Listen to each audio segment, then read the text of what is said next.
All right, super.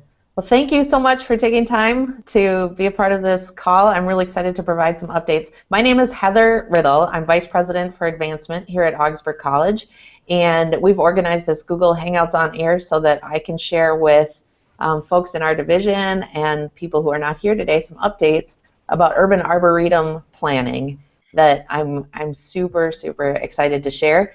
Some of my partners and work here at Augsburg have joined this call too. What I'd like to do is give everybody a chance to introduce themselves, and the order we're gonna go in is Doug, Jen, Katie, Sarah, and then we'll see where we're at after that. Okay, so Doug, can you introduce yourself?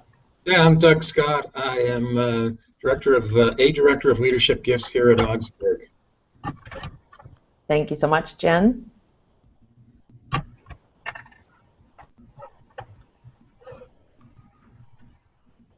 Jen, are you able to introduce yourself? Yep, sorry. I'm Jen. I'm a communication specialist for the division. And that means you're responsible for? So I'm responsible for communicating all the good news on behalf of Advancement and Alumni Relations. Thank you. Katie? I'm Katie Cook. I'm the Director of Alumni and Constituent Relations. I have here also in my over my shoulder our delightful FISH founding members, Bernard Christensen, Millie Nelson, Gerda Mortensen, and Sven Oftedal. So they're a good sort of relaxing addition to our offices down here in Alumni Relations. And those are the names of your guppies? Yeah, we named our guppies after some of the founding people at Augsburg. So it's hopefully we will just have these fish, and we don't have to have Gerda Mortensen the fourth or so. That's fantastic. Yeah. Sarah? Hi, I'm Sarah Fossen, and I'm an assistant vice president at Augsburg College. Responsible for?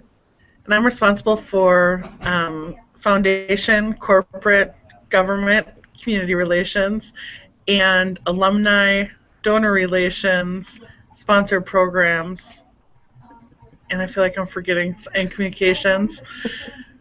Did I miss anything or anyone? No, that's great. Thank you, Sarah. And we've been joined by Catherine Day. Catherine, could you introduce yourself so folks know who you are on the line? Sure. I'm Catherine Day. I've been a communications consultant working with Augsburg through the last campaign, and we're working with you on these sorts of storytelling and introductions to all kinds of good news.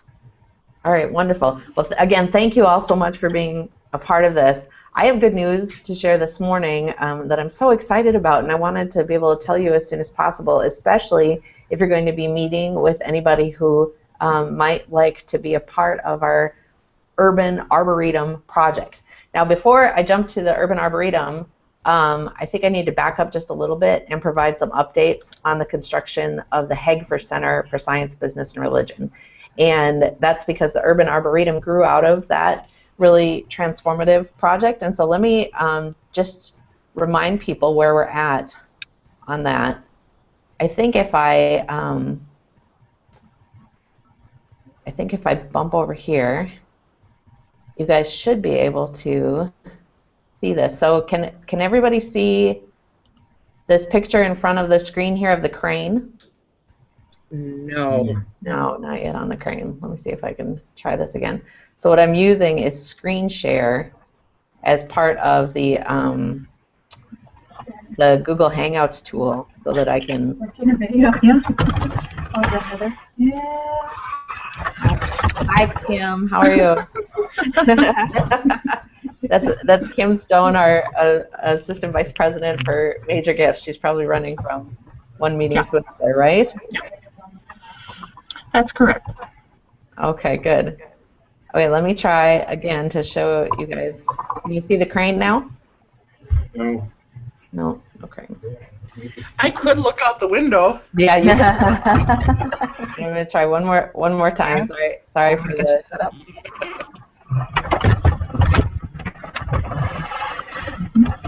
Hi, Jeff. Okay, there. Crane? Crane. Yeah. Okay, fantastic. All right, so this is an image of the crane as you would look out on the Hagfors site.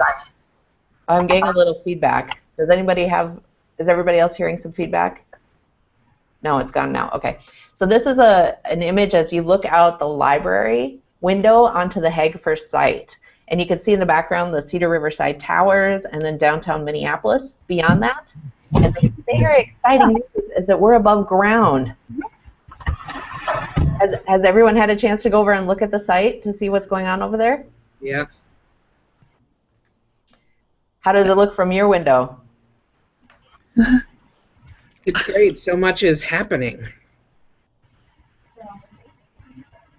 Sarah Fossen, how does it look from your area? It's amazing. It's very distracting. When people aren't listening to me, I know exactly where they're looking. That's out the window at all the cranes. Yeah, it's very good. The project is moving a lot faster than I had imagined. Oh, absolutely. It's so fun to see it way above ground. It is. Okay, now can I ask, can everybody see me again? Yes. Okay, wonderful. So as we think about the progress on the Hagfors Center site, we broke ground at the end of April. The building is under construction. We expect that classes will start in there in January of 2018. So things are moving along at a pretty good clip. And that building is primarily an academic building, and it's going to really transform the whole campus by providing a lot more space for students and faculty, for classes, for spaces for students to study, and lots of room for hands-on research.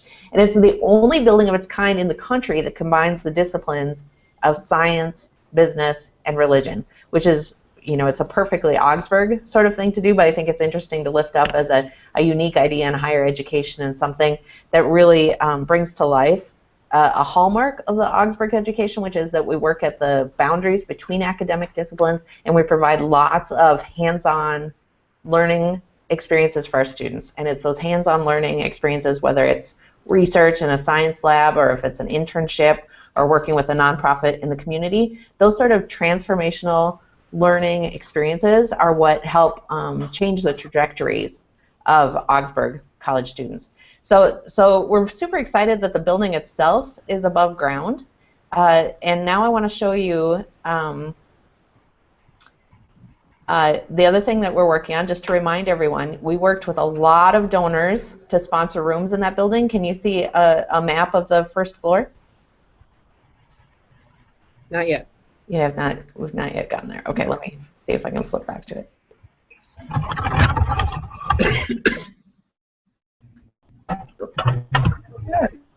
Okay, here we go. Now, can you see a map of the first floor? Yes. Okay. Yep. So I can't remember exactly how many donors sponsored rooms in this new building, but a lot. You can see them. This is just the first floor. These are all the donors listed here. Some of the spaces in the building are still available for sponsorship. So that's part of our work this year, is matching donors up with classrooms, labs, other small spaces that are still available.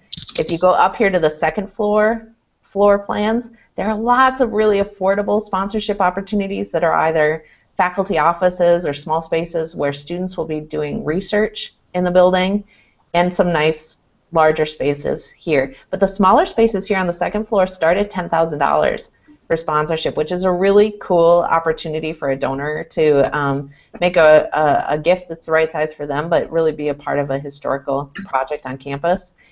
Third floor is largely sponsored except for a couple of key spaces. Fourth floor has lots of donor opportunities. We have the greenhouse and all of our environmental sciences spaces available. And this part of the building, the fourth floor, goes up higher than the rest of the building. It's going to have incredible views of campus, and it's I don't know, it's, if any of you are working with donors that might be interested, I'd highly recommend checking that out. So so part of our work this year is watching the Hagfors Center take shape on our campus and working hard to match donors up with the spaces that are still available. Now, to the Urban Arboretum. So this is a map, an illustration of our campus on the edge of downtown Minneapolis. Can you see that? Yes.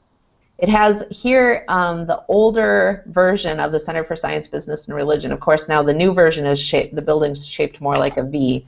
But this gives you a sense of where the Center for Science, Business, and Religion is located on the Augsburg campus, and it still has this turnaround feature here. The front door faces the chapel. So students, you know, as you're thinking about people walking around campus, they go right through here. Now, as we were planning this building, we were thinking holistically about our campus and the way that we interact with the neighborhood, and dreaming about what we would hope for in the future. And one of the ideas that bubbled up is the idea of transforming the Augsburg campus into an urban arboretum. And I'm super excited about this because it talks about Augsburg's connection to community. It's thoughtful in that it plans very, very far into the future.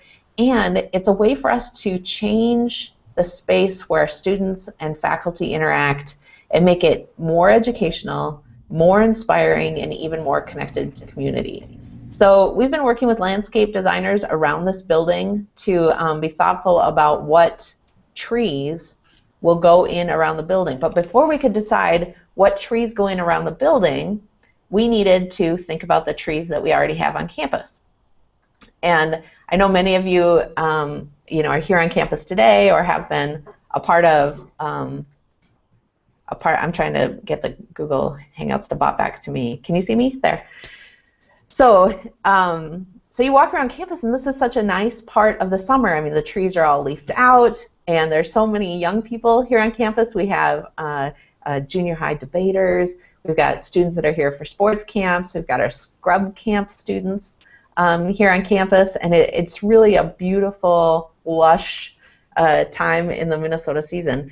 But as we walk around, 2 years ago, we didn't really know what sort of tree collection we had here on campus. We knew that there were some really amazing historical elm trees, which is special because there are not many elm trees left in Minnesota after Dutch elm disease really hit us hard. We know we have the special green space. The oldest park in Minneapolis, Murphy Square, is inside our campus, and we know that that's full of a lot of interesting trees, but we didn't have a catalog of them. And it was important, as we explored the idea of becoming an urban arboretum, we learned that an arboretum is a collection of trees primarily with an educational focus. And one of the things you need to do is you need to identify scientifically every tree in your tree collection.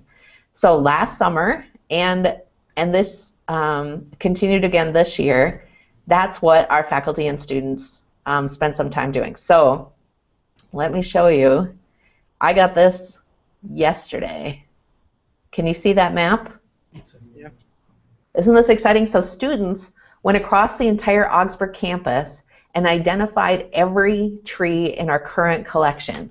So here, this red one here, if you click on that, that's the American elm that is right in the quad outside the president's office, that historical tree. And you can see all of the American elms that we have now across campus. So we have a pretty nice collection of American elms. And all in, I think we've got 26 different species identified.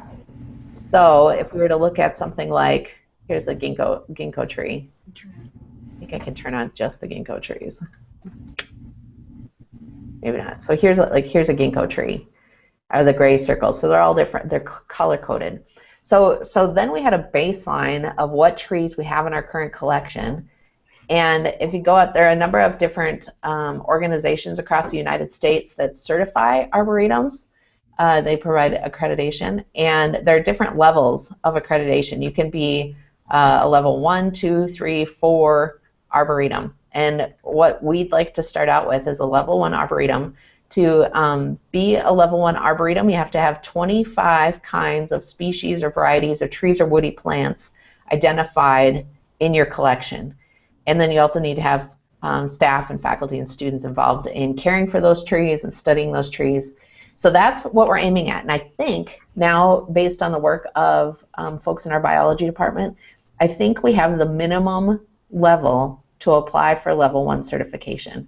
So that's a big part of our arboretum work this year, and donors who could participate in that project would make it possible for us to seek accreditation.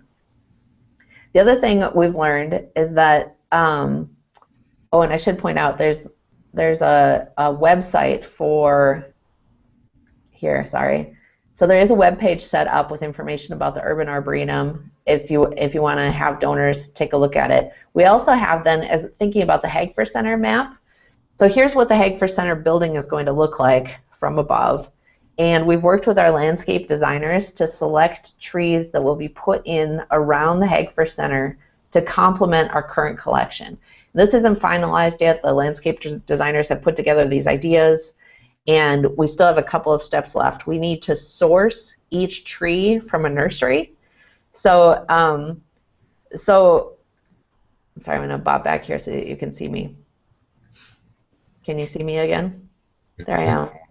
So we need to source each tree. So the trees that you plant around the Hagfors Center need to be 6 or 10 years old, which means that 6 or 10 years ago, some nursery somewhere had to have planted that tree and nursed it along to the point where it's ready to be planted outside of our building. You know, especially with students and snowplows and all sorts of reasons, they have to have a pretty hefty tree go in next to a building like this. So we're working to source all of the trees and see if we can find them in nurseries here in Minnesota. There's a nursery in South Dakota that specializes in native upper Midwest plants, and a nursery outside of Chicago.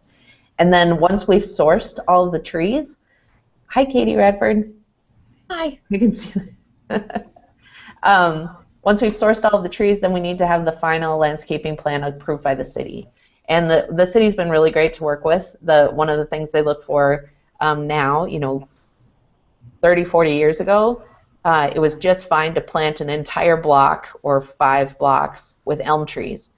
But we know that we don't want to plant the same species back to back to back to back. They're much more disease and pest resistant if your design has a variety of trees in it. So the city is watching to make sure that we are using best practices in our tree planting too. So the fun news on the Hagfors Center is that construction's well underway.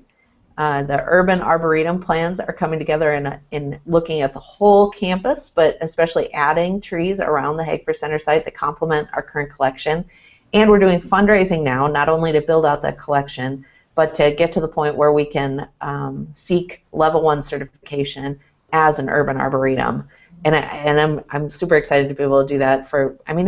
It represents so much about what Augsburg is. You know, we're thoughtful, we're focused on education, we're connected to the community, we're an asset not just for our students and faculty, but for the entire Minneapolis region. And as that all unfolded, I wanted to share that a little bit. What I will do, I'll have a minute here for questions, but this update will be posted on YouTube, and in the comments I'll have links to all the different resources that I just shared with you too. Okay, so that was my update on the Urban Arboretum, and can I turn it back to those of you that are on the call to see if you guys have any questions for me related to that?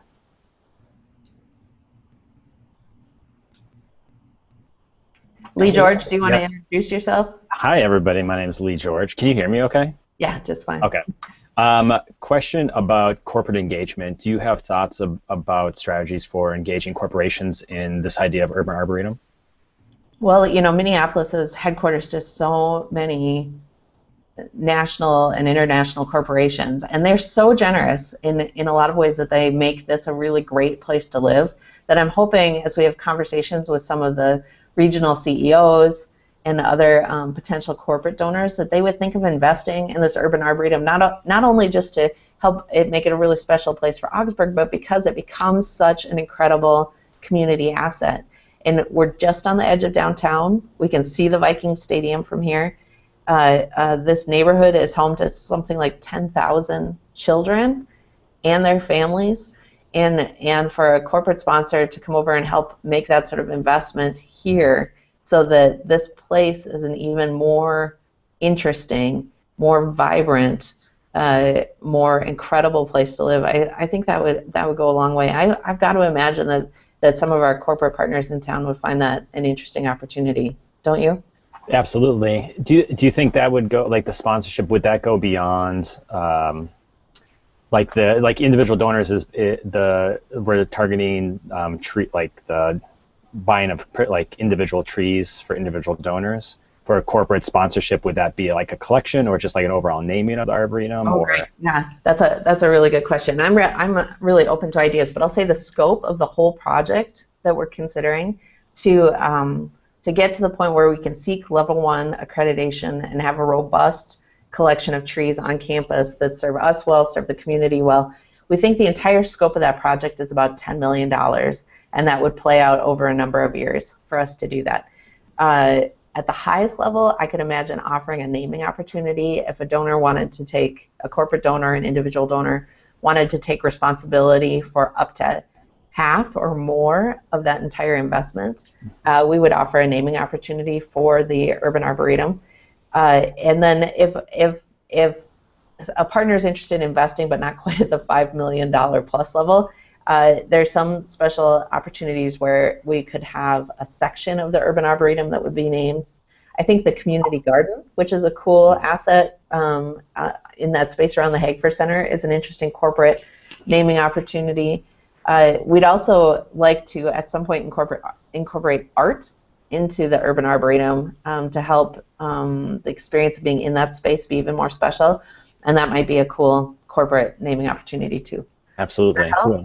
Thank you. Yeah. Other questions?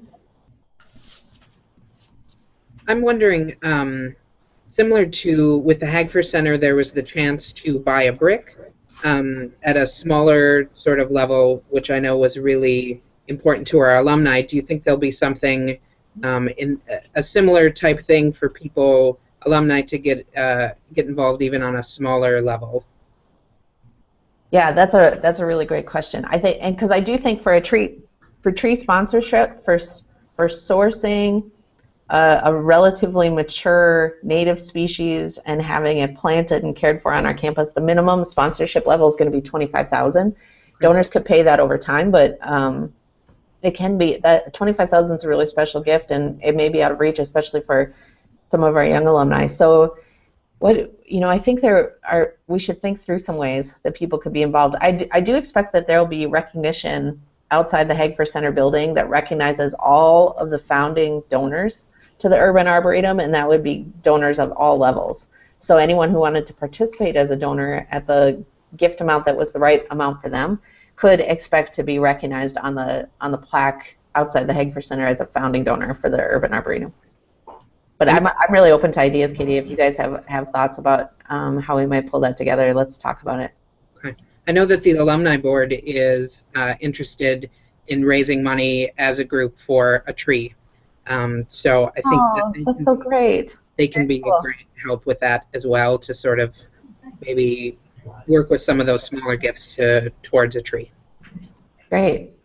One idea that just popped into my head for this, because things are so interactive, is there some way to think of the Arboretum as like a museum, an explorer pass of some kind that people could purchase that would, even though obviously you're open to anyone who comes through, but maybe there's a more interactive way for them to purchase a sponsorship to encourage people to explore the space. So just a thought, sort of apply the ideas to the way museums get people engaged. Yeah. And the way the Arboretum, in Chanhassen gets people engaged. Maybe there's another way to encourage the alumni to participate. Yeah, I like that a lot. There, Ann Impalati, who's our faculty member who specializes in biology and plant sciences, she's talked about investing in a tool, an interactive tool that people could download as an app on their phone.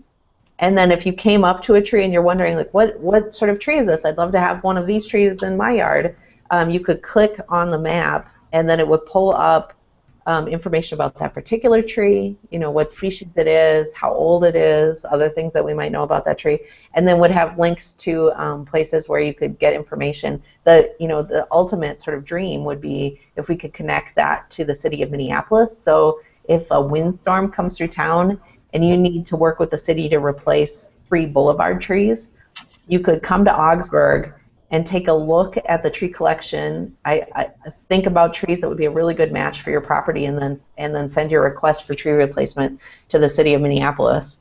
And I don't think I'm dreaming. I think those opportunities exist, and philanthropy is the kind of movement that would help us make that happen. I really think we need to think about it like a tree version of Pokemon Go. I love that. That's great. Oh my gosh, this weekend there were so many people on campus looking for Pokemons or whatever. It was incredible. I think that too, if you can hear me okay, I think that there's a lot of opportunities around kind of the health and the environment when we talk about the Arboretum, so how those trees are going to really impact just our built environment, right? Adding more trees online in such a dense urban area is a good thing, and giving more opportunities for people to walk and experience the neighborhood and our campus. Much like what Catherine was saying, there's also an opportunity to follow certain paths, kind of heart walks or health walks through our campus that would be a great benefit to all the families that live right in our own backyard. Oh, neat! I love that. It's so true too. Mm-hmm.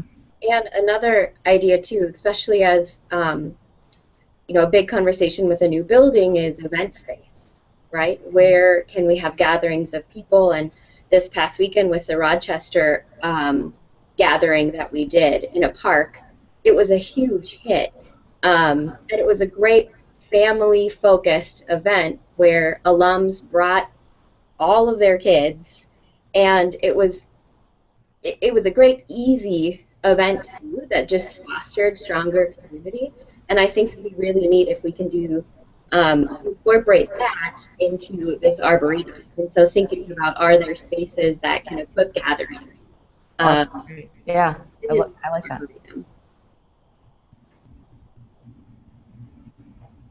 I really like that you're talking so experientially, because as the alumni re-experience the campus, really understanding what has evolved on the campus as such an interactive teaching space, it really seems such a defining point about the organization, and so to find other ways to expand people's understanding about what you mean by experiential learning. I think everything you're talking about right now really, if we understand it ourselves, we're more willing to invest in it. So I like the fact that you're engaging people and thinking about how to bring them in. Very good. Okay, that's it. We are out of time for this video update. So thank you very much for everybody from my staff who joined. I really appreciate it. We'll get these links to all the resources for the Urban Arboretum posted in the comments of the YouTube video that'll archive this conversation, and I hope that you all find it a helpful resource. But really, anytime you want to talk about this project, you know me, I'm so excited about the Urban Arboretum and the ideas that are coming together. You just let me know what I can do to help, okay? Thank you. Sounds good. Bye, everyone. Bye. Bye.